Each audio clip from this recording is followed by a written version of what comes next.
Entonces, de afuera hacia adentro, lo primero que nosotros vamos a encontrar es a la dura madre. Esto también llamada paquimeninge. La dura madre, o llamada también paquimeninge, es la capa más externa, la capa meningia más externa, y tiene una cara externa, o también llamada perióstica, porque hace las veces de periósteo en los huesos del cráneo. Los huesos del cráneo, a diferencia del resto de huesos del cuerpo, solo tienen periósteo por la cara extracraneal, esa telita que cubre el hueso. Por la cara intracraneal no hay periósteo, por la cara intracraneal hay dura madre, ¿ya? Y por ende las características del hueso a nivel intracraneal y extracraneal son distintas. El periósteo ayuda a cicatrizar el hueso. El hueso cicatriza solo por fuera, no cicatriza por dentro. ¿Por qué? Porque por dentro no hay periósteo y por dentro hay dura madre. ¿Y por qué no cicatriza por dentro? Porque si cicatrizara por dentro se formara un callo de cicatrización, que es un callo óseo, que hiciera efecto de masa a nivel intracraneal, y eso es un problema. Entonces por eso la dura madre no deja que haya periósteo ahí. La cara externa, como se comunica con el cráneo, mira que aquí está la cara interna del cráneo. La cara interna del cráneo es más o menos lisa, ¿no? No hay proyecciones muy marcadas. Y por eso es que la cara externa de la dura madre también es más o menos lisa. Mientras que la cara interna, usted la diferencia fácilmente, porque la cara interna de la dura madre, usted ve que cuelga algunas especies como de pliegues, como de tabiques, que se conocen como pliegues durales, que se encargan de hacer compartimientos dentro del cráneo, o sea, como una casa generalmente no 4 paredes, una casa tiene cuarto, tiene baño, tiene comedor, sala, no sé, ¿ya? Entonces, asimismo, la cavidad intracraneal tiene compartimentos por medio de esa especie de paredes que se conocen como pliegues durales. Dentro de sus múltiples funciones de esos pliegues durales, una de las funciones es que al crear compartimientos se encarga de distribuir las fuerzas. Distribuir las fuerzas en el caso de que tengamos un accidente de tránsito, en el caso de que tengamos, no sé, una caída, en el caso de algún movimiento brusco, en el caso de que saltemos, en el caso de que vayamos al Playland Park, en el caso de que vayamos a Disney World. En esos casos donde hay movimientos muy exagerados, si no existieran esos compartimientos, todas las fuerzas se distribuyeran en un solo lugar y pueden provocar un daño a nivel de las estructuras encefálicas. Por ejemplo, usted ve esos tanqueros de agua, ¿no? Grandotes que tienen como ese barril en la parte de atrás. El tanquero, imagínese usted, si el tanquero volteara hacia la derecha o volteara hacia la izquierda, a lo que volteara a la derecha, toda el agua se dirigiría hacia un lado y toda esa agua golpearía a un lado y prácticamente el tanque se volcaría. Pero ¿por qué no sucede eso? ¿Por qué no pasa eso? Es verdad que ellos lo hacen muy despacio, ¿no? Pero ¿por qué no pasa? Igual podría pasar. Entonces, ¿qué es lo que sucede? Que dentro de ese tabique, dentro de ese cilindro, hay tabiques. Eso no es un solo tubo, sino que está tabicado. Entonces, ¿qué es lo que hace? Que si aquí hay un tabique, el agua que está aquí golpea la pared izquierda, pero el agua que está acá golpea el tabique y por ende las fuerzas se distribuyen de forma homogénea. No todo va hacia un lado. Lo mismo sucede aquí. Si yo tengo algún movimiento brusco, no todo se va a dirigir hacia un lado, sino que los compartimentos van a encargarse de distribuir las fuerzas. Esos tabiques llamados pliegues de la dura madre son la hoz del cerebro, la tienda del cerebelo, la hoz del cerebelo y la tienda de la hipófisis. Y vamos a hablar una a una de las características importantes. En primer lugar tengo aquí a esta proyección de aquí que es la hoz del cerebro. La hoz del cerebro, también llamada falx cerebral en latín, se llama así porque parece una hoz o una guadaña. La guadaña es la que tiene la representación de la muerte, ¿no? Que tiene un palito y arriba tiene esa cosa como daga con la que le corta la cabeza a la gente. Eso se llama hoz. Entonces por eso el hilo dice se parece a la hoz de la muerte. Entonces esta tienda de hoz del cerebro se encuentra ubicada en la zona interhemisférica. Entonces va desde el cráneo hasta el cuerpo calloso, porque parece que el cuerpo calloso al ser comisural no deja que baje más la hoz del cerebro. Entonces esta hoz del cerebro tiene bordes y esos bordes tienen características. Por ejemplo, la hoz del cerebro, mire usted, tiene un borde anterior inferior, que es esta que está aquí, que se fija a la apófisis cristalaria del hueso etmoides. Y gracias a que se fija a un hueso, se transforma en un medio de fijación superior que le ofrecen las meninges al sistema nervioso. O sea, aparte de que tabica, ese borde anterior de la O se agarra de la apófisis criptagallus y al agarrarse de la apófisis criptagallus pues hace que en un movimiento las cosas no se muevan como loquitos, sino que estén fijadas gracias a estas estructuras. ¿Ya? Ahora, por el borde superior de la O del cerebro, por ahí circula un seno venoso que se llama el seno sagital superior. Entonces, por el borde superior de la O del cerebro se encuentra el seno sagital superior. ¿Qué es eso del seno sagital superior?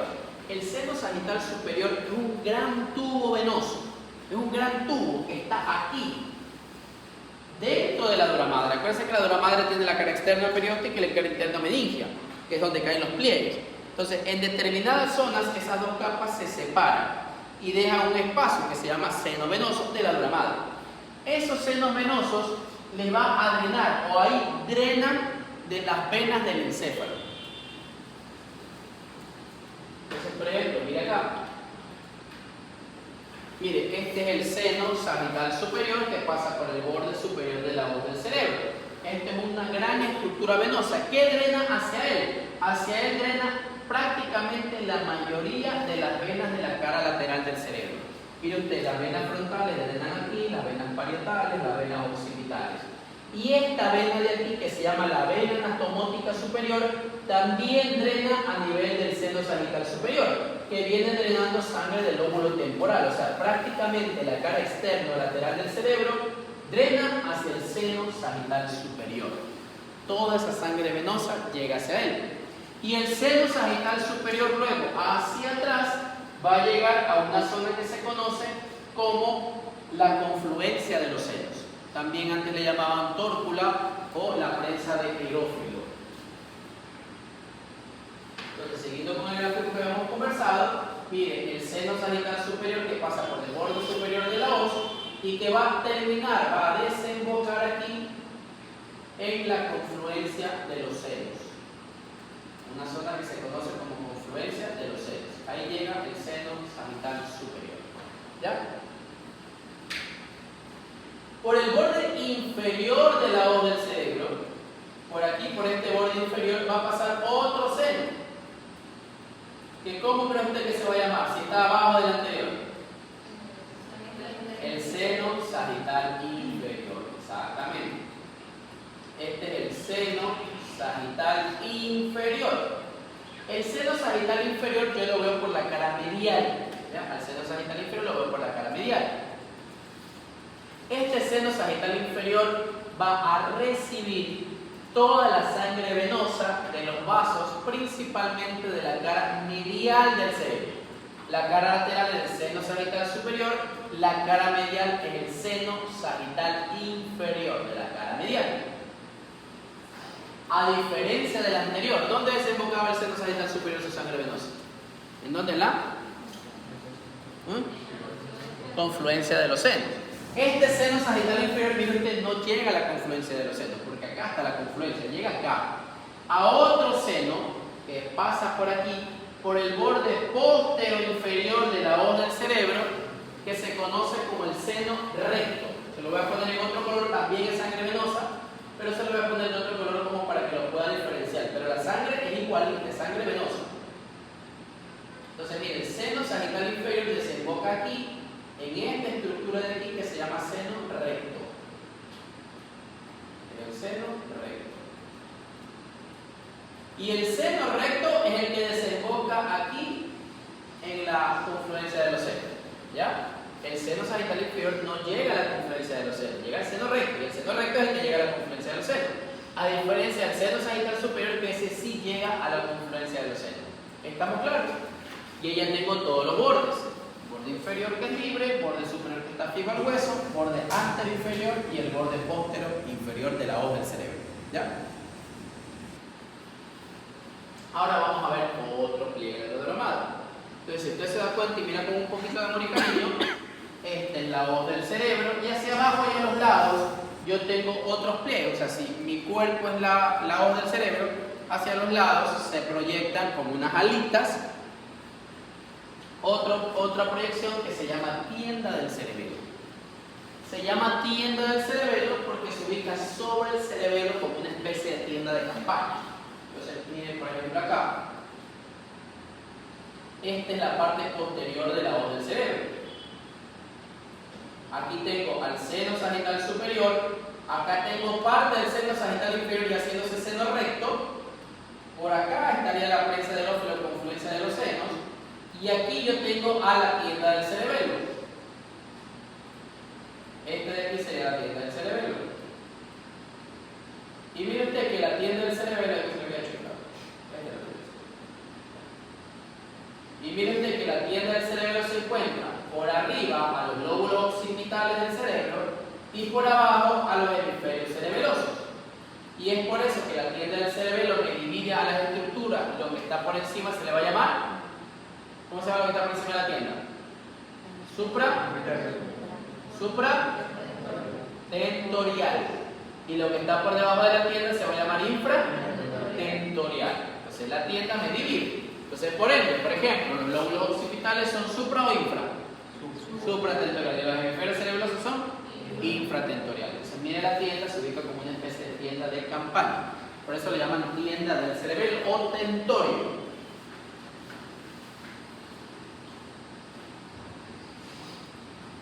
Ahora, mire, ahí nos tocaría ver la parte de abajo. Entonces, mire, la tienda del cerebelo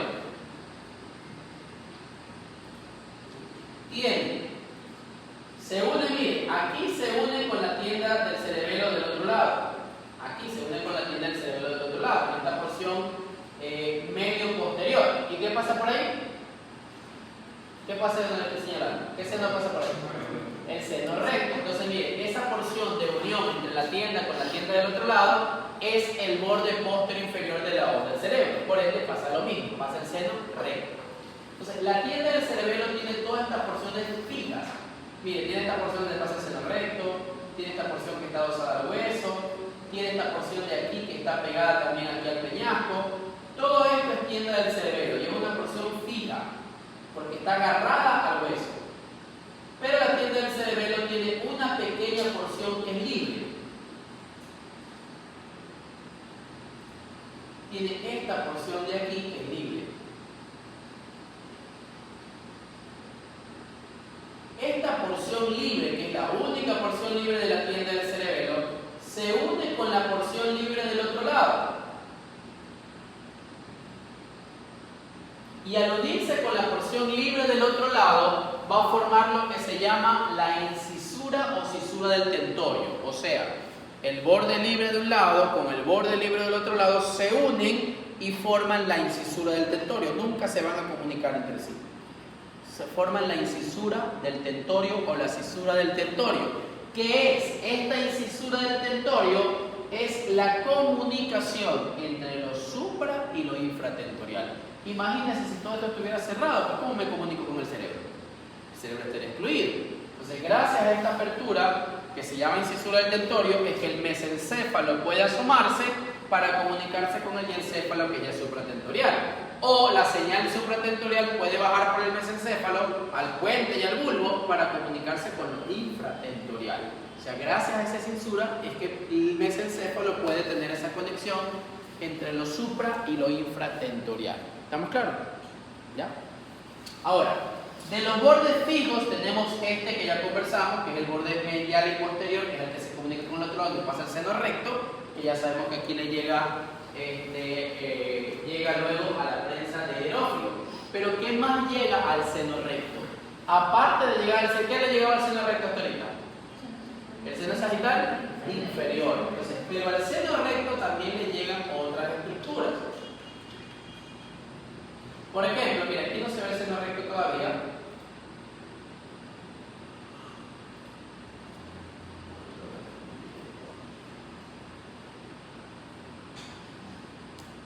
Mire, por ejemplo, aquí nosotros tendríamos al seno recto. Sería lo que yo estoy marcando, ¿no? Al seno recto. Este sería el seno recto, lo que yo estoy marcando. Entonces, al seno recto le va a llegar esta ventral aquí. Aquí vamos a poner el seno recto. Este de aquí que estoy marcando. Bien, al seno recto, ¿quién le llega? Lo voy a poner en otro color para que se vea un poquito mejor, lo voy a poner con rojo, que vena. Le va a llegar, por ejemplo, esta estructura de aquí. Esta estructura de aquí es la vena cerebral magna, o también llamada vena de Galeno. Entonces, aparte del seno sagital inferior, también le llega la vena cerebral magna, o también llamada vena de Galeno. Esta vena cerebral magna está formada por las venas cerebrales internas. Entonces, la unión de las venas cerebrales internas es lo que forman a la vena cerebral magna. Y estas venas cerebrales internas están formadas por tres venas. Miren, estas son las venas cerebrales internas. La voy a poner con verde. Estas son las venas cerebrales internas de un lado, la vena cerebral interna del otro lado, que se van a unir y van a formar la vena cerebral magna. Estas venas cerebrales internas, a su vez, están formadas por tres venas, que son la vena tálamo estriada, que es esta que está aquí, la vena septal, que es esta que está aquí, y la vena coroidea, que es la que viene por aquí de los plexos coroides. Entonces, la unión de la vena tálamo estriada, septal y coroidea, esas tres van a formar la vena cerebral interna. Las dos venas cerebrales internas se unen y van a formar la vena cerebral magna, que es la que va a desembocar en el seno recto. ¿Y qué onda con esas venas? ¿Qué hacen? Estas venas son las que se encargan de drenar la parte profunda del encéfalo. ¿Ya? La parte profunda. Acuérdense de lo que hemos conversado, los músculos de la base, los músculos internos del sistema límbico, bla, bla, bla. Todo eso lo drena ese sistema, se llama sistema profundo. Las tres que forman la vena cerebral interna más la formación de eso. Ahora, ya sabemos que las venas de la cara lateral desembocan en el seno sagital superior, las de la cara medial en el seno sagital inferior, las venas profundas desembocan en la vena cerebral interna y luego en la vena cerebral magna y luego en el seno recto. Pero ¿qué nos falta? Nos falta la cara basal del cerebro.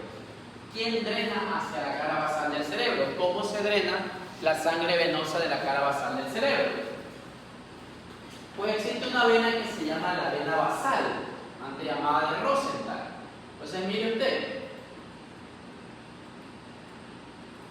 la vena basal va drenando la cara basal del cerebro. La vena cerebral anterior, que es esta de aquí, y la vena cerebral media profunda, que es esta de aquí, se unen y van a formar a la vena basal, que es esta de aquí. Y la vena basal va a desembocar en la vena cerebral magna, o también llamada vena de Galeno. Y esta vena de Galeno es la que va hacia el seno recto. ¿Ya? Entonces así se drena la cara basal del cerebro. La vena cerebral anterior y la vena cerebral media profunda se unen, forman la vena basal y desemboca en la vena cerebral magna. Y de ahí la magna es la que va al seno recto, no se olvide de eso. ¿Alguna pregunta o inquietud? Entonces ya sabe todo lo que desemboca en cada seno venoso de la dura madre. Y que al final de cuentas son venas, ¿no? Hasta ahora.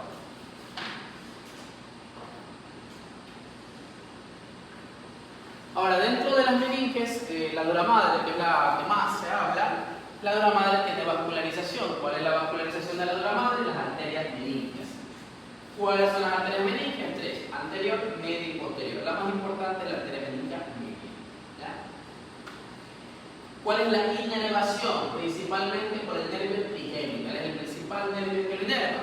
La parte anterior por la primera rama, la parte media por la segunda y la tercera rama, y la parte posterior hay un poquito de trigémino, también ayuda en el noveno, el décimo y el primer nervio cervical.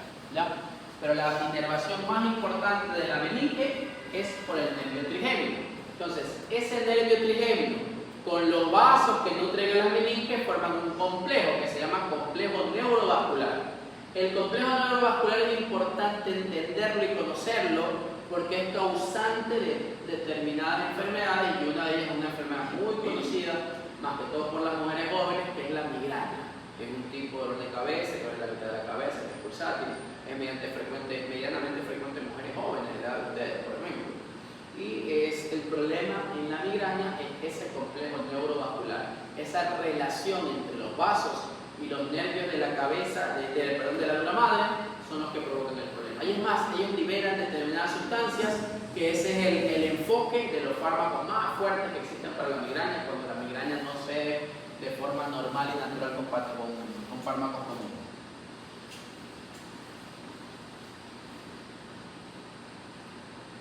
¿Alguna pregunta aquí? Sí.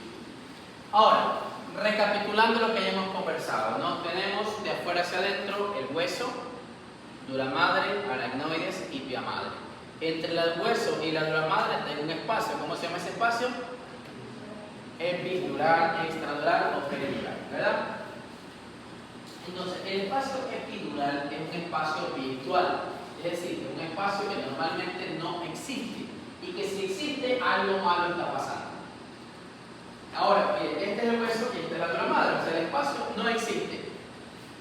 Y mientras más pasa el tiempo, mientras más edad tiene el paciente, la dura madre cada vez se pega más y más al hueso, se adosa más al hueso. Entonces, por ejemplo, yo cuando opero cráneo en un paciente joven, es mucho más fácil retirar el hueso. Yo cubro los agujeritos y el hueso sale casi de inmediato. Pero en un paciente anciano, en un paciente ya un poquito mayor, le hago los agujeritos y el hueso es difícil de despegarlo. Tengo que meterle un palito ahí para poder despegarlo. A veces se rompe la dura madre porque está tan pegada que se termina rompiendo, hay que ponerle puntitos. O sea, es mucho más difícil separar el hueso de la dura madre en un paciente adulto mayor que en un paciente joven. ¿Por qué? Porque mientras más pasa el tiempo, la dura se pega y se adosa más al hueso. Ahora, si entonces el espacio epidural prácticamente no existe, ¿cómo pasan los vasos sanguíneos que van a nutrir a la dura madre? O sea, las arterias. Porque las venas pasan por dentro, pero las arterias no. Las arterias pasan sobre la dura madre. Entonces, como el espacio es un espacio virtual, las arterias prácticamente tienen que incrustarse en el hueso para poder pasar por ahí. Se meten en el hueso y dejan señas, dejan muescas. De ahí usted recuerda por su profundo conocimiento de McLuhan cuando vio anatomía, que cuando vio el hueso parietal le dijeron que el hueso parietal tiene en el borde anterior inferior una seña, una muesca que parece una hoja.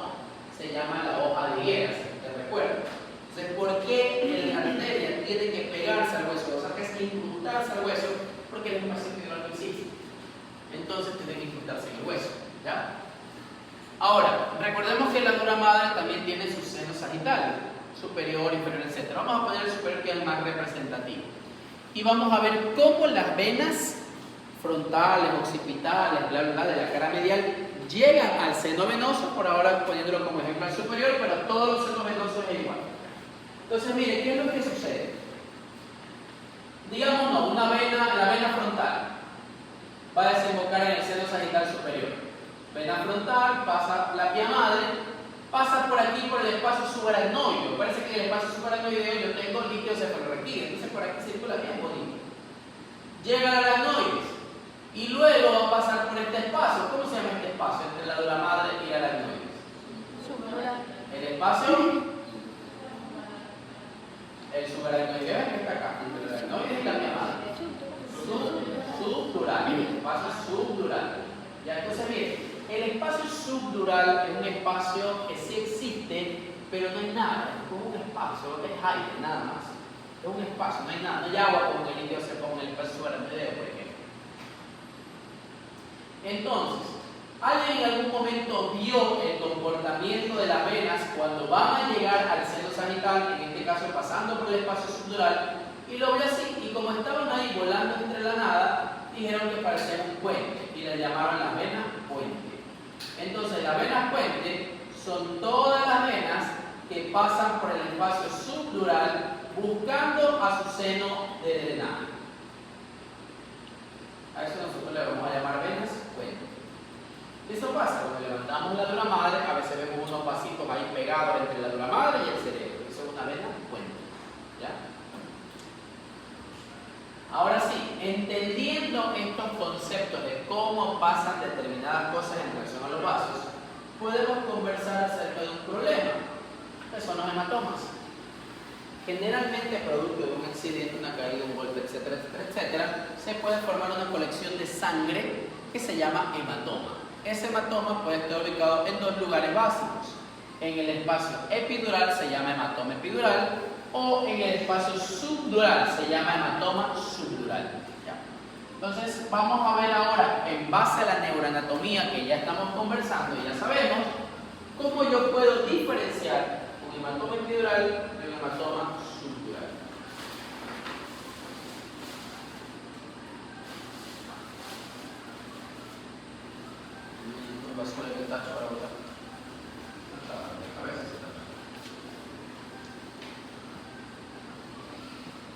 Entonces vamos a poner con la letra E, refiriéndonos al hematoma epidural, y con la letra S, refiriéndonos al hematoma subdural, ¿ya? Entonces vamos a ver las diferencias entre el hematoma epidural y las diferencias entre el hematoma, o sea, la diferencia entre el hematoma epidural y el hematoma subdural. Diferencias anatómicas, ¿no? Tenemos que conocer algo más, de ahorita usted se va a dar cuenta. Entonces, ¿cuáles pueden ser las diferencias? Primero, ¿dónde lo ubico? ¿No? La localización del hematoma epidural y la localización del hematoma subdural, que el mismo nombre se lo está diciendo. El hematoma epidural, ¿entre qué se encuentra? ¿Entre qué estructuras yo lo voy a encontrar? Entre el hueso y la dura madre, ¿no? Entre el hueso y la dura madre. Entonces yo ya sé que levanto el hueso y lo encuentro. Mientras que el hematoma subdural lo voy a encontrar entre la dura madre y la aracnoides. O sea, levanto el hueso, no lo voy a encontrar. Tengo que abrir la dura madre. Por ejemplo, hoy justo en la mañana me lo hematoma subdural. ¿Ya? Saqué el hueso, ¿encontré el hematoma? No, tuve que abrir la dura madre y debajo de la dura madre ahí se encontraba el hematoma. Es un hematoma subdural. Otra diferencia sería el origen, o sea, el vaso culpable. Origen o vaso culpable, por decirlo de alguna forma.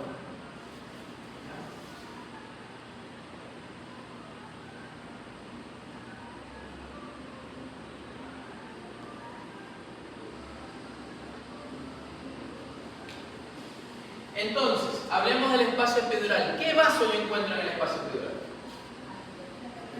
La arteria. Una arteria que es la arteria meningia media. O sea, el origen del hematoma epidural generalmente es arterial. El culpable es una arteria, yo lo sé, por neuroanatomía lo puedo ver. Arterial, específicamente la arteria meningia media. Mientras que en el espacio subdural, ¿qué me voy a encontrar? Una vena. ¿Qué venas? Venas puentes, ¿no? Entonces el origen en el hematoma subdural generalmente es venoso. Unas venas que se llaman venas puentes. Por eso es que la vena puente es cualquier vena cuando pasa por el espacio subdural, sin importar de dónde venga la vena. Puede ser del cerebelo, del tronco, no sé, de dónde sea. Otra diferencia, que esto sí ya es un poquito conceptual, es la cinemática, o sea, el tipo de trauma. Generalmente, y con eso vamos a poder entender el resto, generalmente el hematoma epidural es una cinemática o un trauma importante, algo, un accidente de tránsito, una caída de varios metros de altura, una riña que haya tenido, si ha entrado a golpe, le cayeron a palazos, a piedras. O sea, es un trauma importante, no es cualquier accidente. Entonces, es un trauma alto, importante. Mientras que el hematoma subdural es todo lo contrario. La cinemática es una cinemática que a veces es banal. Una cinemática del trauma baja. Por ejemplo, estaba acostado en una hamaca, se le rompió una de las dos agarraderas y se cayó al suelo. Estaba, no sé, caminando o trapeando, el piso estaba resbaloso, se resbaló y cayó sentado. A veces hay traumas tan banales que el paciente ni se acuerda. Dice, no, es que mi papá tiene tal cosa y ha tenido algún accidente, algún golpe. La verdad que yo sepa, no. El señor dice, no, yo no recuerdo. Es así, hace 2 meses tuvo un trauma, pero fue sin importancia, que no lo recuerdo. En algunos pacientes puede ser hasta que tose, y eso ya puede provocar una lesión de una vena puente. Ya le había quitado eso. ¿Ya? Entonces, puede ser un trauma banal, imagínense qué cosa en el transcurso de nuestra vida. ¿Ya? Pero eso puede pasar y puede provocar. Ya veremos por qué en ellos puede pasar eso con algo tan banal como toser, por ejemplo, con un movimiento brusco. No sé, se subió en uno de estos juegos mecánicos que hacen movimientos un poquito más fuertes de lo normal. Entonces, eso puede pasar, aunque crea un poquito de miedo, ¿no? Porque todos hemos hecho quizás alguna de ese tipo de cosas. Pero ya veremos el resto para que usted entienda por qué es.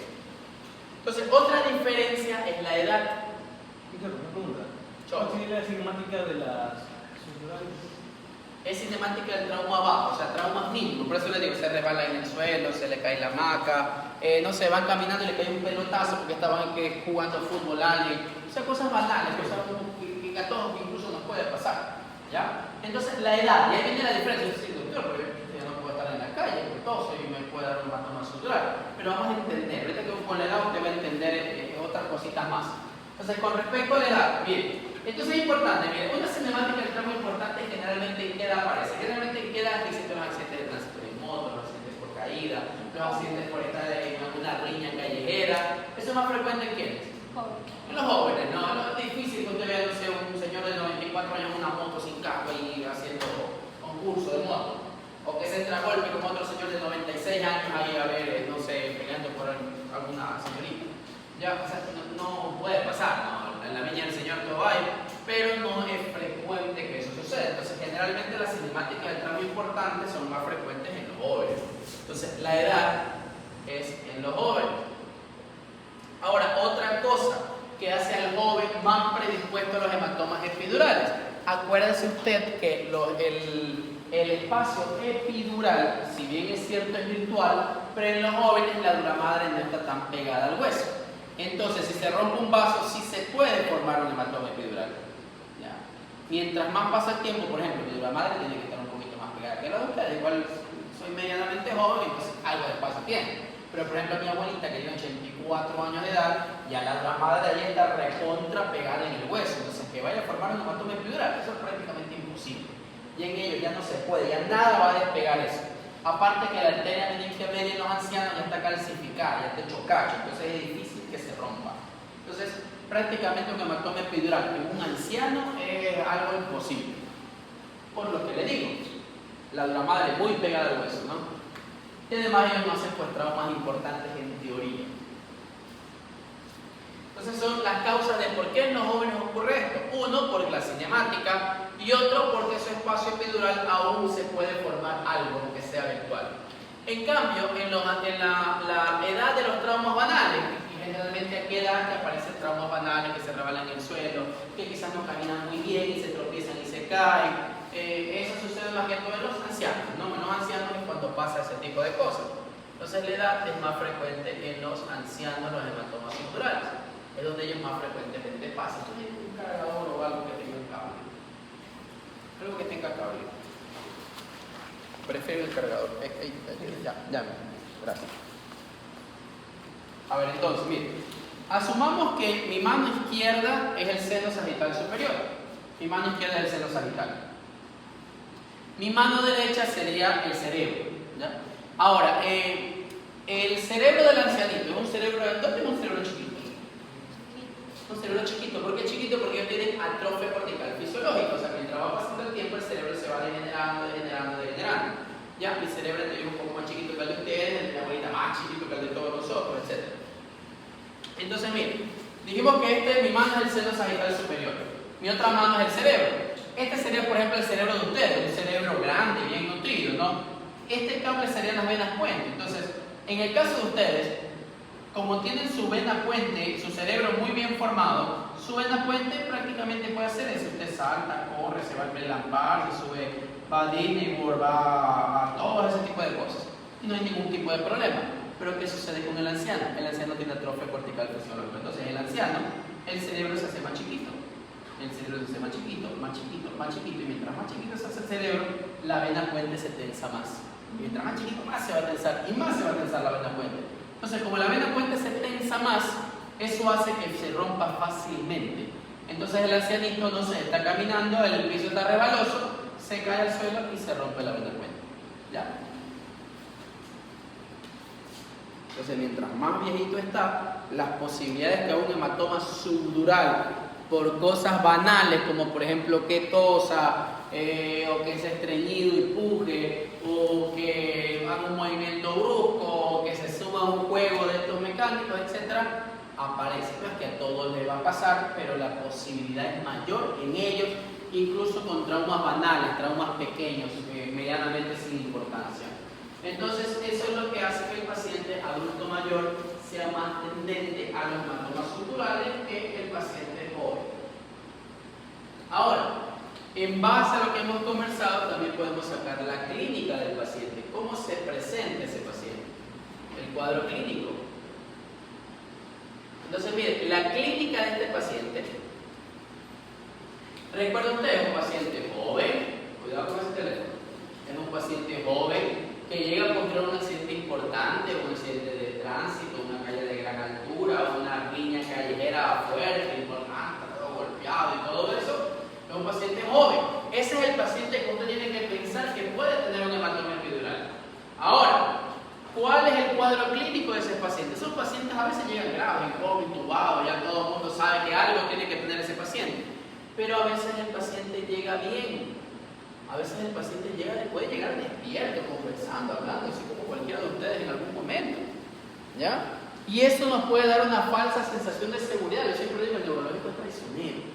Porque el cerebro puede estar compensado y súbitamente descompensarse y morirse el paciente. Siempre le digo a mi interno y residente, el paciente neurológico es traicionero. No siempre el paciente despierto por ciento orientado, es el que va a sobrevivir. A veces ese se te muere de un momento para otro. Y una causa en donde se puede morir de un momento para otro es los hematomas epidurales.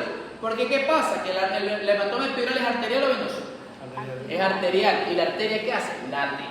Entonces puede ser que producto del accidente tenga un hematoma epidural chiquito. Pero como late, cada vez late más, un hematoma grandotote. Y como el paciente es joven, ¿cómo está el cerebro de ustedes? ¿Grande o chiquito?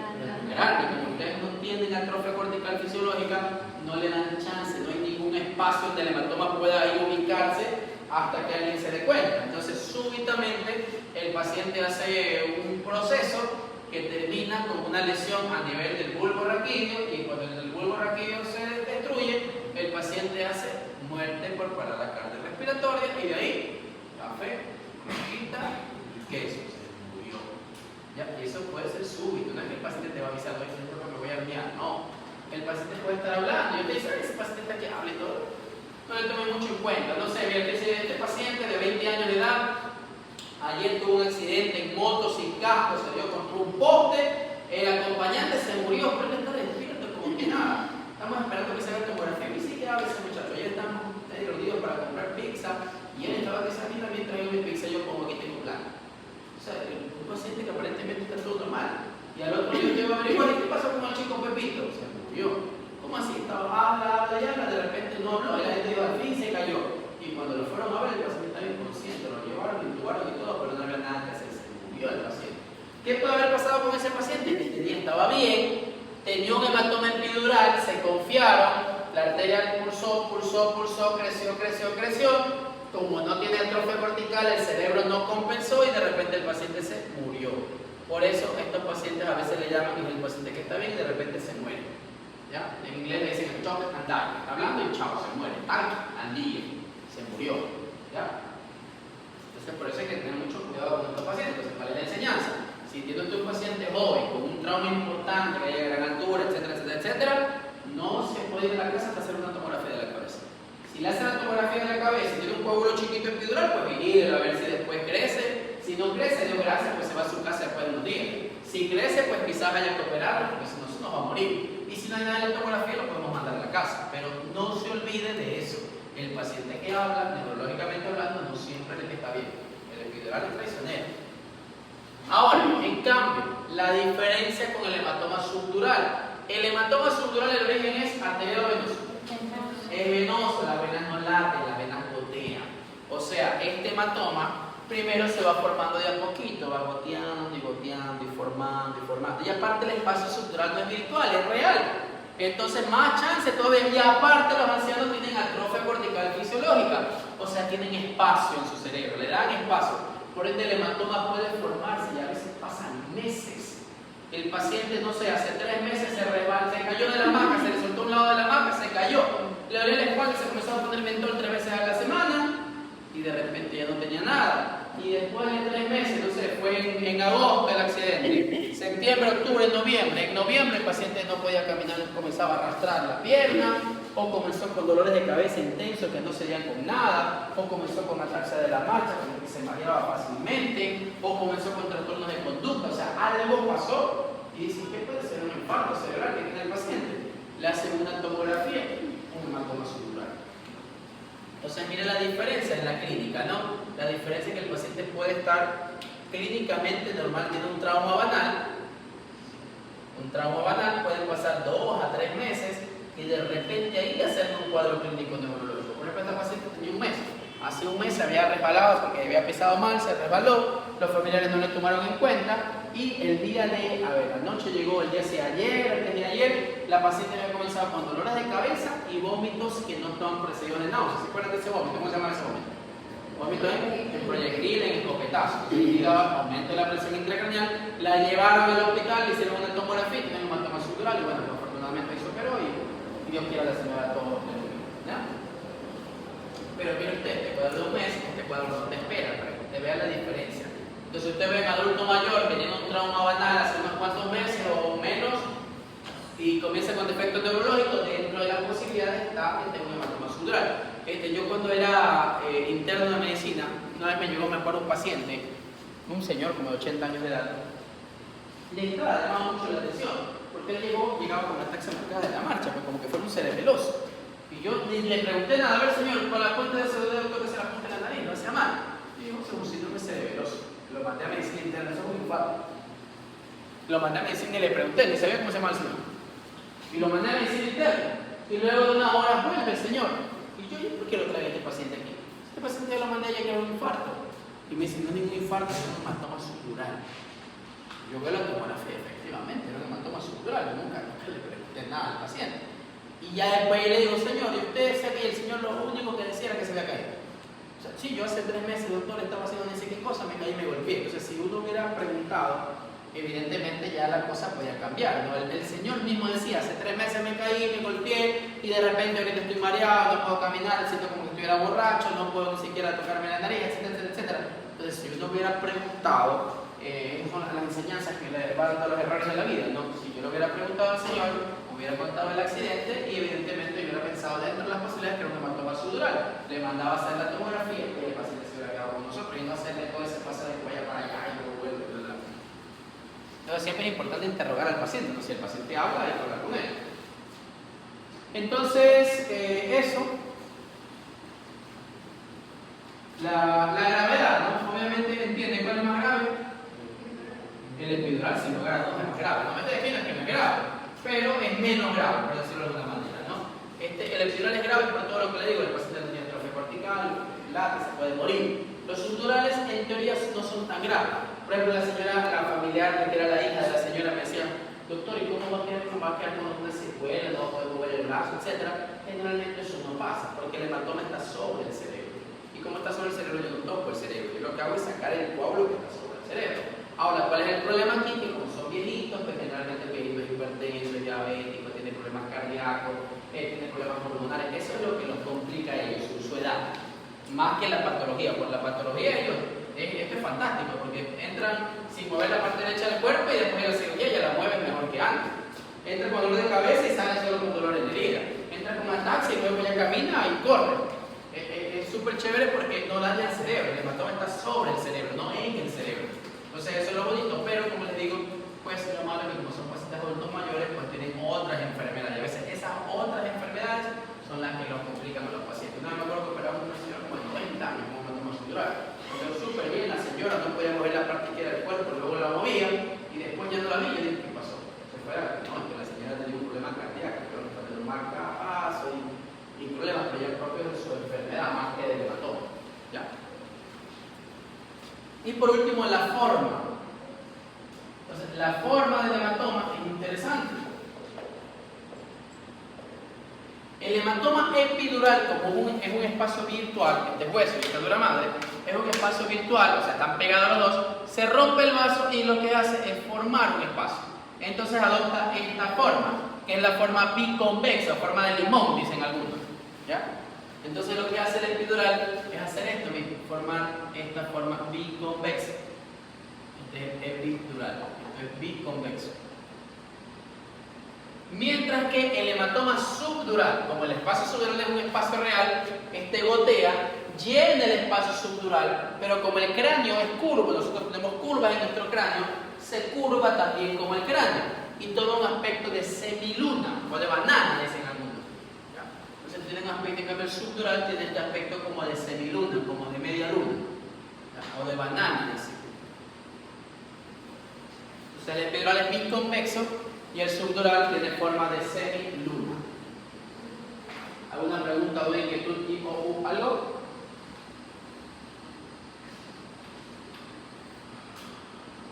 Ahora, ese es el comportamiento de la dura madre a nivel craneal. Veamos el comportamiento de la dura madre a nivel raquídeo. Entonces, la dura madre a nivel raquídeo, algo que es interesante, las meninges, perdón, a nivel raquídeo, algo que es interesante es el comportamiento del espacio epidural. El espacio epidural a nivel craneal es un espacio real o virtual. Es virtual, o sea, realmente no existe. Existe ese hematoma epidural. En cambio, a nivel raquídeo, el espacio epidural es existente. Tiene grasa epidural, hay grasa epidural. O sea, a diferencia del cráneo que anda que pelear ahí para sacar ese hueso, a nivel de la columna no hay problema, hay que sacar el hueso de la columna vertebral y la dura madre está después de un poco de grasa. ¿Ya? Entonces hay grasa epidural, el espacio epidural a nivel de la columna vertebral es un espacio real. Deja ahí, ¿qué estás escribiendo ahí? ¿No escribes tú así y casa? Sí, pero es un teclado. Yo escribo así. Ahora, algo que también es interesante son los medios de fijación. Ya vimos que arriba hay dos medios de fijación. La hoja del cerebro se asentaba en qué cosa? A la apófisis cristagali, ¿no? De Desmoides. Y el borde adherido anterolateral de la tienda del cerebelo se adosaba aquí al peñasco, ¿no? Eso creo que lo comenté. Ya, el borde anterolateral de la tienda se adosa al peñasco. Acuérdense usted que la tienda del cerebelo tiene un borde libre, ¿ya? Tiene un borde libre, el borde de la tienda tiene un borde libre, que es el que forma la incisura del tentorio y tiene unos bordes laterales.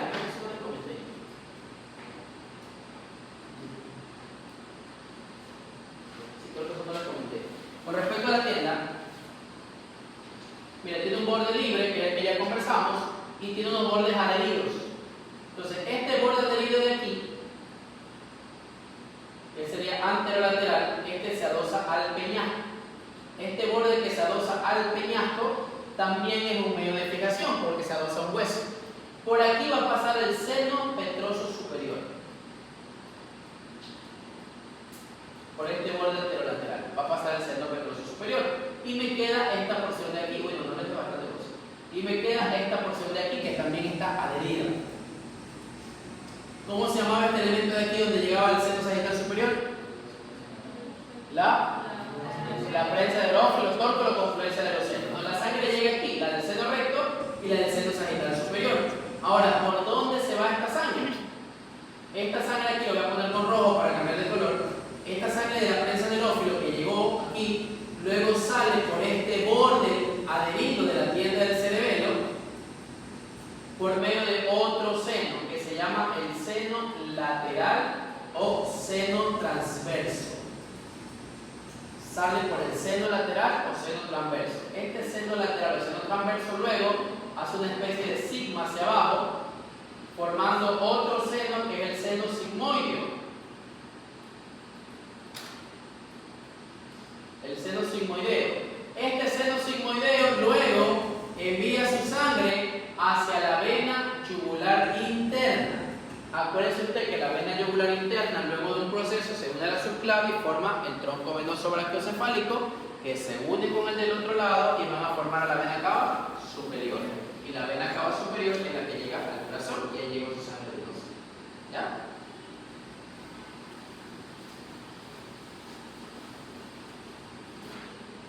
Se mire usted aquí, creo que hay un gráfico.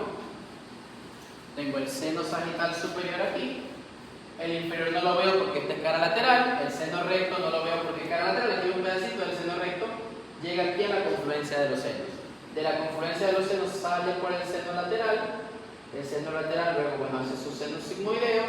vena yugular interna y bueno, ya hasta que llegue al corazón por medio de la vena cava superior. ¿Ya?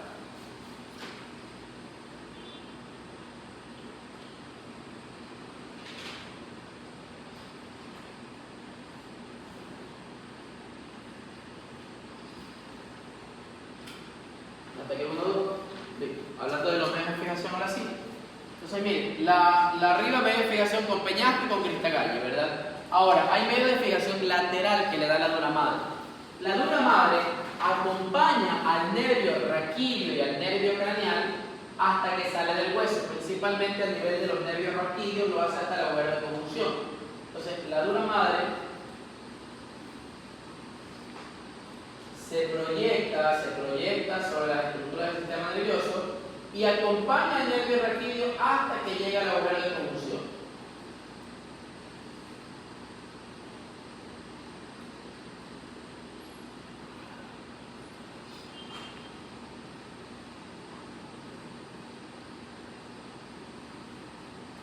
Hasta que llegue al agujero de conjunción. Entonces, si la dura madre se está dosando un hueso, va a ser un medio de fijación.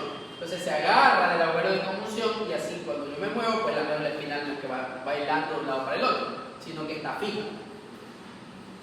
Por dentro también se crea otro medio de fijación que no es tan fuerte, pero bueno, pues intenta hacer un medio de fijación, que es que la pía madre, que es esto de aquí que está con rojo, se proyecta hacia la dura madre. La pía madre se proyecta hacia la dura madre, la pía madre se proyecta hacia la dura madre, la pía madre hacia la dura madre y forma algo que se conoce como los ligamentos dentados. ¿Ya? Los ligamentos dentados.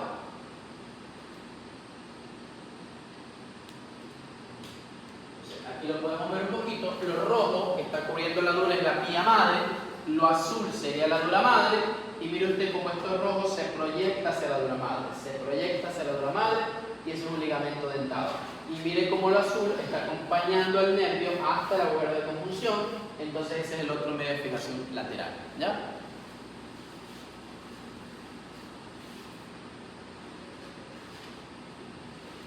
Ahora, recordemos, la médula espinal tiene una vascularización. Por delante yo tengo a la arteria espinal anterior, que nutre casi toda la médula excepto el cordón posterior. Por detrás tengo los que nutren al cordón posterior, eso ya lo conversamos cuando vimos síndromes medulares. Las arterias espinales posteriores nutren al cordón posterior.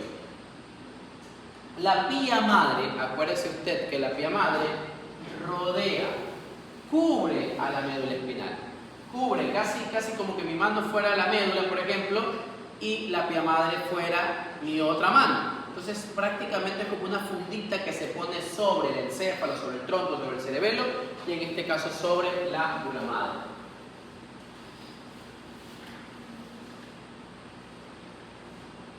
Entonces mire usted, como que la parte verde sería la pía madre, se pone por encima, todo pasa por encima. Y luego de eso, pero cuando se encuentra con la arteria espinal anterior, sucede algo. La dura madre se divide en dos. Una que pasa pegada a la médula espinal se va a conocer como la pía íntima o pía interna, pero hay otra porción de pía madre que pasa sobre la arteria espinal anterior. O sea, la pía madre que está pegada al sistema nervioso cuando llega a la arteria espinal anterior se divide en dos capas. Una pía interna o pía íntima que se pega a la médula y una pía externa que va por encima de la médula.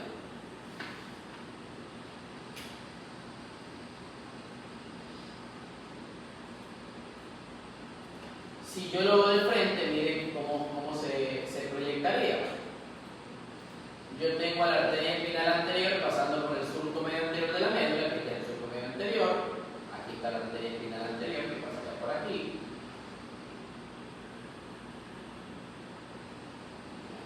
Aquí estaría. Y la pía íntima y la pía externa, la pía madre, se encarga de cubrirlo. Tengo la pía íntima que va por dentro y tengo una pía externa que se va a poner por encima, lo va a cubrir a la arteria espinal anterior. Entonces, esa porción de pía madre que cubre a la arteria espinal anterior se la conoce como la línea blanca de Splender. Eso es la línea blanca de Splender. La línea blanca de Splender es la arteria espinal anterior cubierta de pía madre, específicamente la pía externa. ¿Ya? Ahora, eso va a seguir hacia abajo. Seguimos con la línea blanca de Splender. hasta donde llegue la médula espinal. ¿Hasta dónde llega la médula espinal? Hasta L1, borde inferior del L1, máximo borde superior del L2, ¿no? Por ejemplo, aquí tenemos estos cuerpos vertebrales.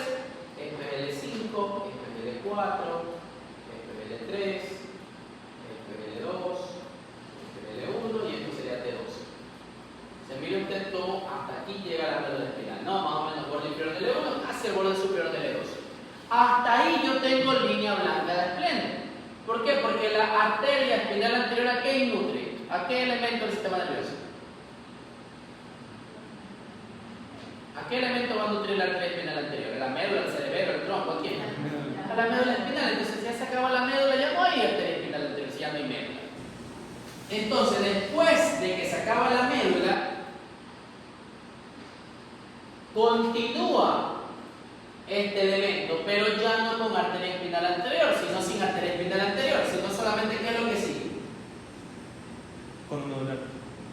No, el cordón medular se acabó. Lo que Ya sigue. se acabó la médula. El filo. Entonces, el filum terminal, ¿pero el filum qué es?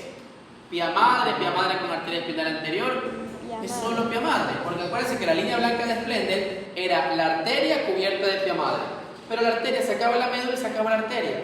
Entonces luego continúa solo pia madre. Entonces la pia interna y la pia externa que estaban cubriendo la arteria, luego se acaba y se unen nuevamente. Y van a formar una porción que es solamente pia madre. Y a eso es lo que se conoce como el filum terminal. Entonces el filum terminal es la continuación hacia abajo de la línea blanca de Splendid. Y por conformación, la diferencia con la línea blanca es que ya no tiene arteria espinal anterior, solo tiene pia madre. Hay patologías en donde, por ejemplo, yo tengo que cortar el filum porque el filum es muy chiquito y la médula está muy anclada hacia abajo. Yo corto, doctor, ¿le va a haber un problema? No va a haber problema porque eso es solo pia madre. Ya, si corto los nervios, ahí sí hay un problema, evidentemente. Pero eso es solo pia madre, la pia madre no me da problema. Tampoco tengo arteria espinal anterior como para provocar un sangrado. Entonces, el filum yo sí lo puedo cortar.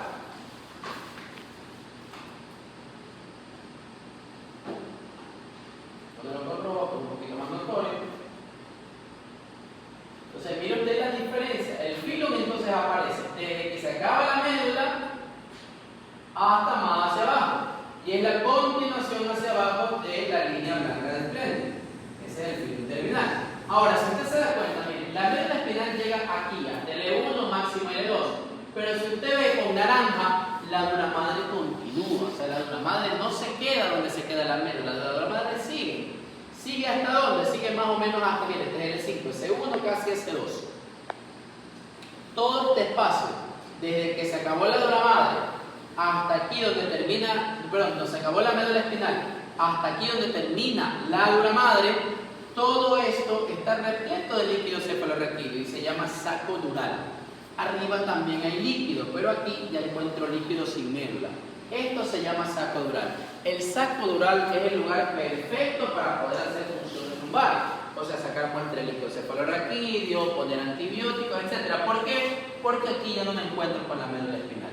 Ahora, igual si me voy muy arriba, puedo tener una médula un poquito más abajo. Por eso el espacio predilecto que nosotros utilizamos para tomar muestra de líquido es entre L3 y L4 o entre L4 y L5. Entonces, como nos damos cuenta, vemos la parte más alta de la cadera y nos vamos así, hacia atrás. ¿Ya? Por ejemplo, mira aquí. Este es L5, este es L4. Aquí están poniendo una entre L4 y L5. Yo sé que aquí hay fondo de saco dural, solo voy a encontrar líquido cefalorraquídeo, no voy a tener ningún tipo de problema. ¿Ya? Ahora, lo que yo les decía, ¿no? La dura madre sigue, no acaba donde acaba la médula, sino que la dura madre sigue, se llama saco dural. El filum terminal continúa hacia abajo, continúa ya solo con pia madre, siguiendo todo el espacio del saco dural hasta el final, hasta cuando se acaba el saco dural, llamamos el fondo del saco dural. Una vez que llega el final, a donde se acaba la dura madre, él perfora al saco dural, lo atraviesa y cuando lo atraviesa pasa recubierto de dura madre. Pasa ahora recubierto de dura madre y de ahí se proyecta hacia el coxis. Esa proyección de pia madre que atravesó el saco dural y que ahora se cubrió también de dura madre es lo que se conoce como el ligamento sacrocoxígeo. ¿Ya? Entonces, línea blanca de Splendor, máximo hasta L1, L2. De ahí comienza el filum terminal. El filum terminal llega hasta ¿dónde? ¿Hasta qué nivel? S2, que es donde termina la dura madre. Y de ahí se recubre de dura madre y desde S2 en adelante, que es hasta el coxis, se va a cubrir de dura madre y se va a llamar ahora ligamento sacrocoxíneo. Entonces, medio de fijación superior, la unión al peñasco, la unión a la hoja del cerebro. Medio de fijación lateral, el ligamento dentado y la unión a la bóveda de punción. Medio de fijación inferior, el filum terminal y el ligamento sacrocoxíneo. ¿Ya? Y es así como la médula del sistema nervioso fija también las estructuras del sistema nervioso. ¿Ya? O las meninges fijan a las estructuras del sistema nervioso. ¿Alguna pregunta? ¿Alguna inquietud?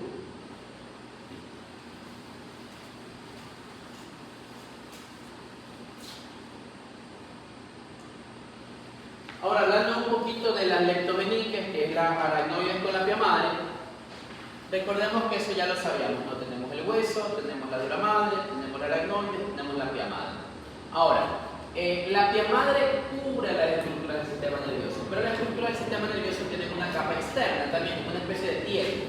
Esa capa externa que tiene la estructura del sistema nervioso se la conoce como membrana limitante externa. Es la capa externa, como la piel del cerebro, el tronco, etcétera, etcétera, etcétera.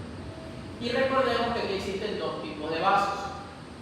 Unos vasos que entran son las arterias, antribo. Unos vasos que salen son las venas, que van sacando la sangre sucia y que se dirigen, como usted ve ahí, a los senos venosos de la dura madre, por ejemplo, el seno sagittal superior. ¿Ya? Ahora, cuando la arteria entra o va a entrar al cerebro, antes de entrar al cerebro, se recubre de pia madre. ¿Ya? Mire usted. Cuando la arteria va a entrar al cerebro, se recubre de pia madre. O sea, la pia madre lo va acompañando. Y una vez que entra al cerebro, evidentemente la arteria no se puede relacionar directamente con el cerebro, porque el cerebro es muy desconfiado, el cerebro siempre está tratando de evitar que se relacionen directamente con él. Entonces, cuando entra al cerebro, aparte, también se cubre de membrana limitante externa. O sea, la arteria está cubierta por pia madre y también está cubierta de membrana limitante externa. Lo está rodeando para tratar de excluirlo, para que no se relacione directamente con las estructuras del sistema nervioso. Las venas, como salen, en cambio, no se recubren de pia madre, porque ya cuando toca la pia madre ya está saliéndose del cerebro.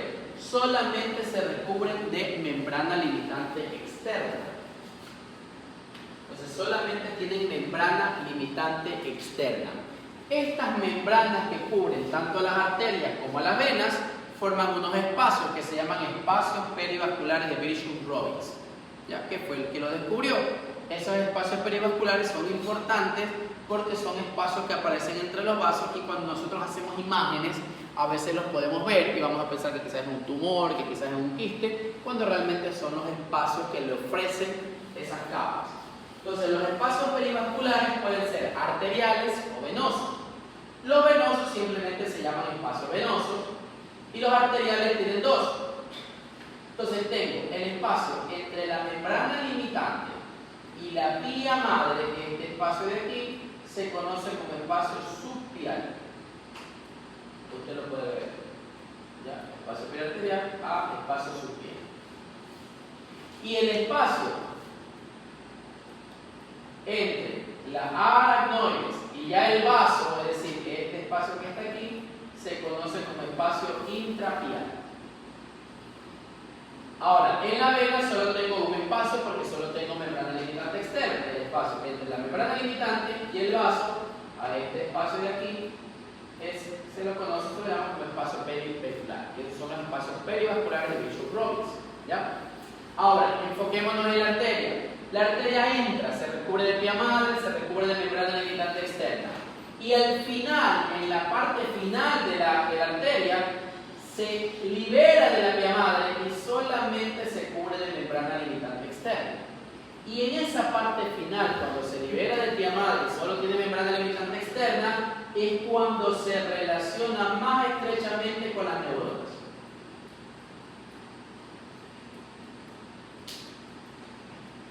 Ahí es cuando se relaciona con la neurona. Entonces la arteria le dice, mire, yo tengo algo que ofrecerte, le dice la neurona. Pero la neurona sabe que, si bien es cierto, le puede ofrecer nutrientes, le puede ofrecer cosas positivas, también le puede ofrecer una bacteria, le puede ofrecer algún tipo de problema, algún tóxico o algo. Entonces, antes de que el vaso se relacione directamente con la neurona, aparece ahí como intermediario, como peaje, como una barrera entre los dos, el astrocito. El astrocito se pone ahí entre el vaso sanguíneo y las neuronas para poder definir qué va a pasar y qué no va a pasar. Y esa relación entre el vaso, entre la neurona, que está mediada por un astrocito, es a lo que se conoce como la barrera hematoencefálica. ¿Ya? Hemato de sangre, encefálica de encéfalo. La barrera hematoencefálica y su intermediario es el astrocito. El astrocito es el que interviene ahí. Él es el que definirá qué del vaso va a pasar al encéfalo, porque no todo puede pasar. ¿Ya?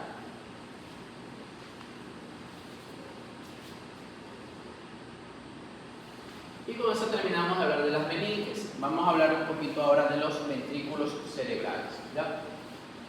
Los ventrículos cerebrales son unas cavidades que están dentro del cráneo, son unos espacios que están dentro del cráneo, cuyos límites externos sería la membrana limitante interna, que contienen principalmente el líquido cefalorraquídeo. Entonces, en esos ventrículos cerebrales que contienen líquido cefalorraquídeo se encuentran unas estructuras que se conocen como plexos coroideos. Los plexos coroideos son los que van a producir líquido cefalorraquídeo. O sea, los ventrículos cerebrales, principalmente los laterales, el menor grado del tercero, el menor grado del cuarto, contienen los plexos coroideos, que son los que producen líquido cefalorraquídeo. Ahora, ¿cómo el plexo coroideo produce el líquido cefalorraquídeo? Otra vez relacionándose con un vaso sanguíneo. Este vaso sanguíneo, la sangre que hay dentro del vaso, es la que se va luego a transformar en líquido cefalorraquídeo.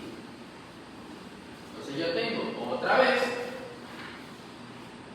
una relación entre una estructura externa al sistema nervioso, que nuevamente es un vaso sanguíneo, y algo que tiene que ver con el sistema nervioso, que en este caso es el líquido cefalorraquídeo. Y nuevamente, no todo lo que esté en un vaso va a llegar al sistema nervioso. No se puede, tiene que haber un filtro, tiene que haber alguien que defina qué pasa y qué no pasa, porque el sistema nervioso no le puede llegar cualquier cosa. El sistema nervioso no es un riñón, no es un hígado, no es un corazón, es algo extremadamente importante y delicado. El sistema nervioso es el sistema nervioso. Entonces, tiene que haber asimismo una célula que se ubique entre el vaso y el líquido cefalorraquídeo para definir qué pasa y qué no pasa. Y esa célula es otra neuroglía, así como el astrocito lo era en la barrera hematoencefálica, en este caso es una célula que se llama el glio epitelio ependimario.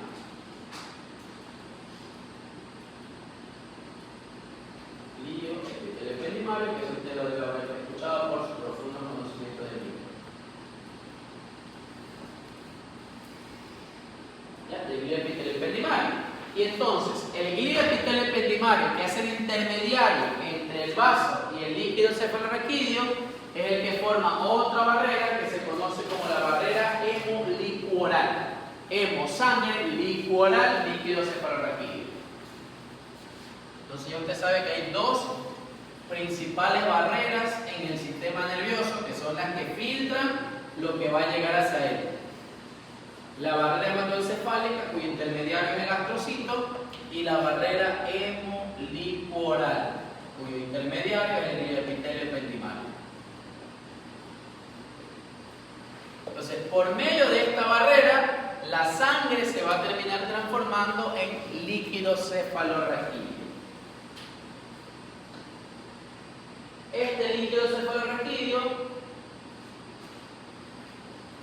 se produce más o menos 0.35 ml por minuto, que por sus profundos conocimientos de matemáticas sería más o menos 21 ml por hora, y que por sus profundos conocimientos de matemáticas sería más o menos 500 ml al día. O sea, todos en promedio producimos más o menos 500 ml de líquido cefalorraquídeo por día.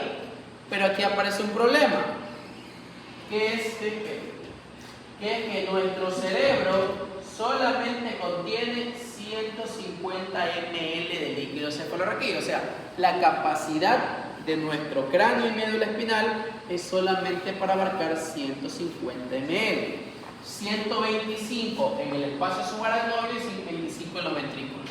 Entonces, ¿cómo me puede entrar 500 ml de líquido cefalorraquídeo al día si solamente puedo tener 150 en mi cabeza?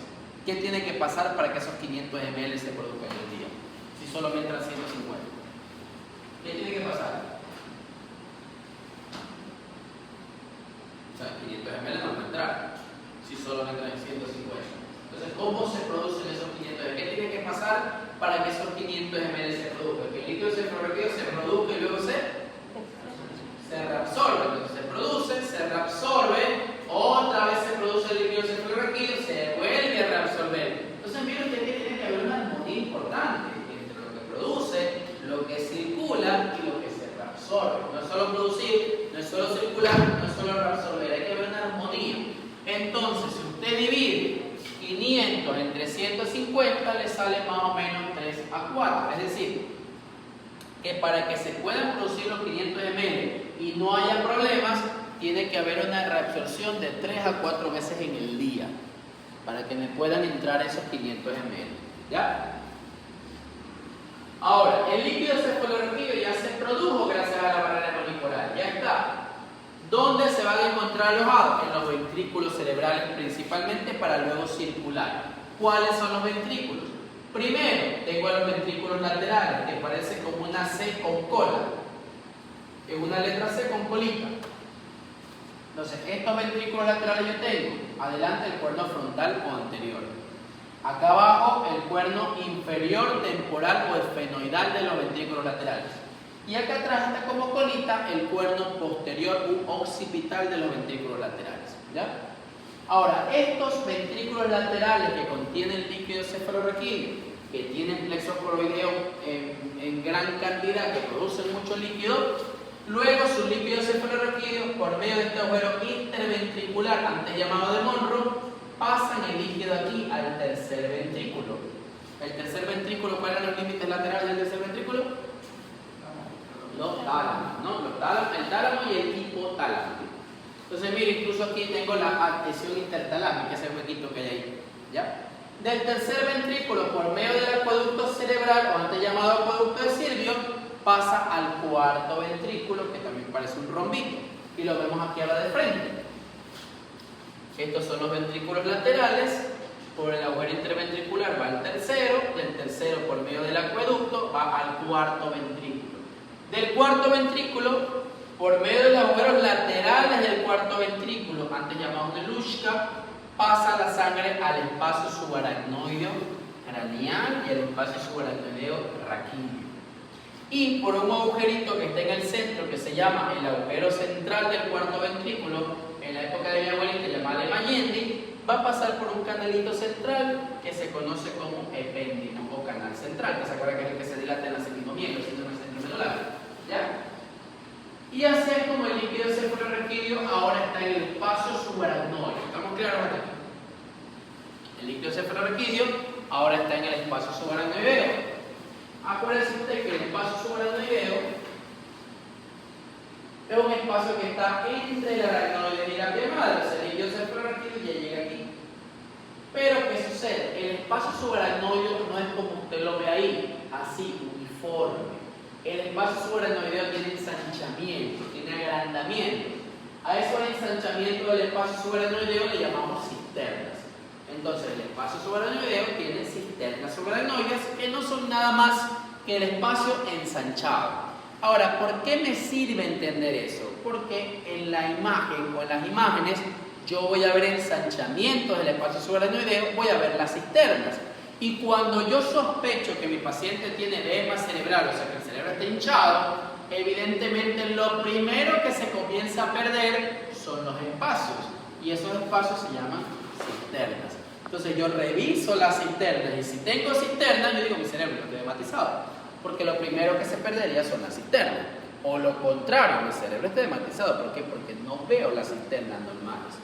Entonces miren, Esto es una resonancia magnética, y en esta resonancia magnética, si usted se da cuenta, esto aquí llama mucho la atención, que es el mesencéfalo, ¿no? Acuérdese la varita ahí, estimado. Si usted ve en los alrededores del mesencéfalo hay un líquido blanco, hay algo blanco, eso blanco es líquido cefalorraquídeo. Y dése cuenta que está muy ensanchado porque son cisternas. Llamamos las cisternas perimesencefálicas, las cisternas que están alrededor del mesencéfalo. Por ejemplo, como estos son los pedúnculos cerebrales, entre los dos está la cisterna interpeduncular. Aquí hay una que llamamos plural, la cisterna ambiens, la cisterna cuadrigeminal. Entonces son las cisternas perimesencefálicas. Por ejemplo, si yo sospecho que mi cerebro está tematizado, ¿qué es lo que tengo que ver? Veo las cisternas perimesencefálicas, por ejemplo. En este caso, mire usted, se ve grande y ensanchada, se ve bastante blanco. Entonces este paciente no tiene edema cerebral. Pero si esto estuviera apretado, todo ahí cerrado, no hubiera nada de blanco, yo digo, hay edema, porque están obstruidas las cisternas. Por ejemplo, mire, esta es la cisura lateral de Silvia, esta es la cisterna silviana. Aquí está la cisura interhemisférica, es la cisterna interhemisférica, ya así, ¿no? Entonces las cisternas son importantes cuando yo ya veo la imagen de un paciente para ver qué está pasando y qué está sucediendo. Entonces, bueno, sea cisterna o no sea cisterna, el líquido cefalorraquídeo está en el espacio subaracnoideo. El espacio subaracnoideo, miren ustedes que es como trabeculado, no sé si se da cuenta. Este es el espacio subaracnoideo. Ahora, en ese espacio subaracnoideo, o del espacio subaracnoideo, se proyectan unas estructuras hacia los senos venosos de la dura madre. Principalmente, pero no exclusivamente, al seno sagital superior. El seno sagital superior es el que aguanta más, pero el resto también le ayuda. Entonces, del espacio subaracnoideo se proyectan unas estructuras a los senos venosos de la dura madre. Esas estructuras se las conoce como vellosidades aracnoideas o granulaciones aracnoides de Paschoni, porque fueron descritas por él. ¿Ya? Entonces, ¿cuál es la función de esas vellosidades o granulaciones aracnoides de Paschoni? Reabsorber el líquido cefalorraquídeo desde el espacio subaracnoideo hacia los senos venosos de la dura madre, principalmente el seno sagital superior, y desembocar el líquido allá. Es decir, que en los senos venosos de la dura madre no solo le llega sangre venosa, le llega líquido cefalorraquídeo. Y ese líquido cefalorraquídeo sigue el trayecto de todo el resto de cosas que hay dentro. Es decir, va a irse por el seno sagital superior a la confluencia de los senos. ¿De la confluencia a dónde va? ¿De la confluencia hacia dónde va? Los senos transversos o laterales. ¿De ahí por dónde va? ¿Una persona S? El seno sigmoideo. Y de ahí desemboca en la vena yugular interna, para luego irse con la subclavia, venoso brachiocefálico, la otra vena cava superior, corazón. Es decir, el líquido cefalorraquídeo al final fue sangre. Al inicio fue sangre, ¿se acuerdan? Fue sangre que se filtró por medio de la barrera molecular y al final termina siendo sangre. Termina como comenzó, siendo sangre. Entonces el seno venoso le llega a eso. Entonces miren, aquí más o menos vemos lo mismo, pero un poquito más grande. El seno sagital superior, miren como el seno sagital superior también le llegan las venas diploicas, ¿no? Que son las venas que están nutriendo a los huesos. Entonces el seno sagital es muy importante. Ahora, y miren usted aquí, esta es la granulación aracnoide de Paschoni, metida en el seno sagital superior para bajar el líquido cefalorraquídeo. Por ejemplo, miren usted, en los ancianitos, a veces estas granulaciones aracnoides de Paschoni se calcifican, ya se obstruyen por la propiedad. Entonces, imagínense usted, a veces lo pueden compensar, pero no son todas, pero a veces sí se dañan muchas granulaciones aracnoides. Entonces, el líquido cefalorraquídeo se produce, circula, pero no se reabsorbe. Y como no se reabsorbe, se comienza a acumular líquido cefalorraquídeo y se provoca una enfermedad que se acumula agua en la cabeza que se llama, ¿cómo se llama esa enfermedad que acumula agua en la cabeza? Que cuando son niños les crece la cabecita, la hidrocefalia. En este caso se llama hidrocefalia del adulto, ¿ya? Entonces, los ancianos pueden hacer eso, pueden hacer una hidrocefalia del adulto. ¿Y qué es lo interesante? ¿Cómo yo puedo saber si quizás, no sé, mi abuelito, alguien que está haciendo hidrocefalia del adulto? Porque ellos hacen tres características que fue descrita por un estudioso colombiano, que es el doctor Akin, y por eso hizo la triada de Akin.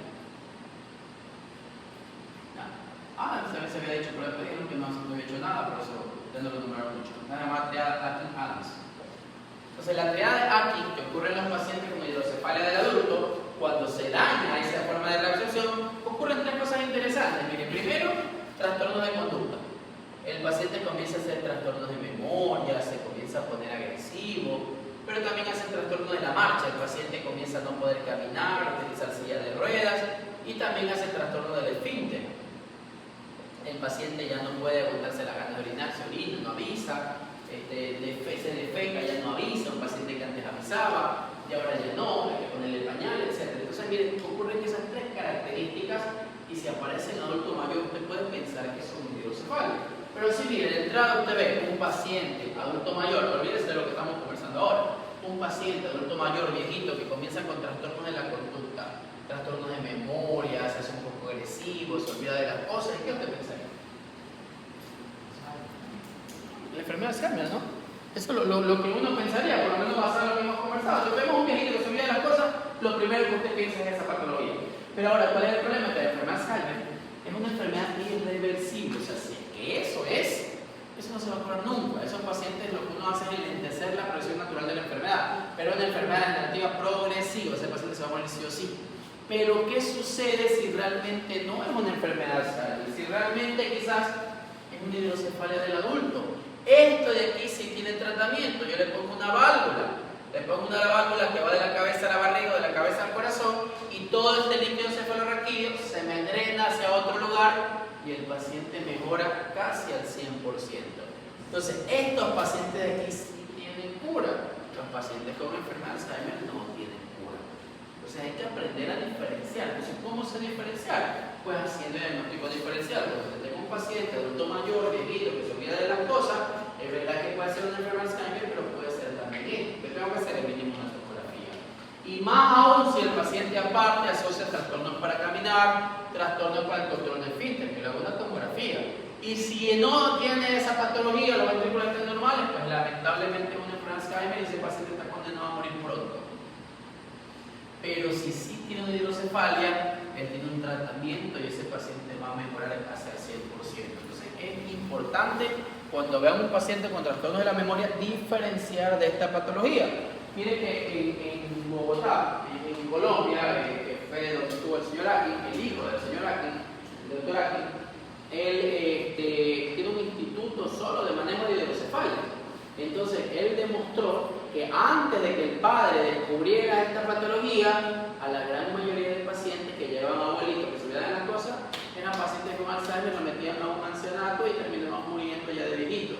Pero se dieron cuenta que algunos de esos casos no eran una enfermedad de Alzheimer, algunos de esos casos eran estos pacientes. Se les puso válvula y se curaron los pacientes, se hicieron nuevamente pacientes añosos, pero que servían, que eran funcionales. Por eso el logo, el eslogan de ese instituto es que se le devolvió la vida a algunos pacientes que estaban condenados a morir, porque si un Alzheimer es una condena a muerte, pero si un hidrocefalia le da un tratamiento y puede el paciente mejorar. Entonces, no todo trastorno de memoria en un adulto mayor es Alzheimer. Existen otras patologías, por ejemplo esta, que hay que aprender a diferenciarla. Y esto, como les digo, es una cura para el paciente. ¿Ya? ¿Una pregunta, duda?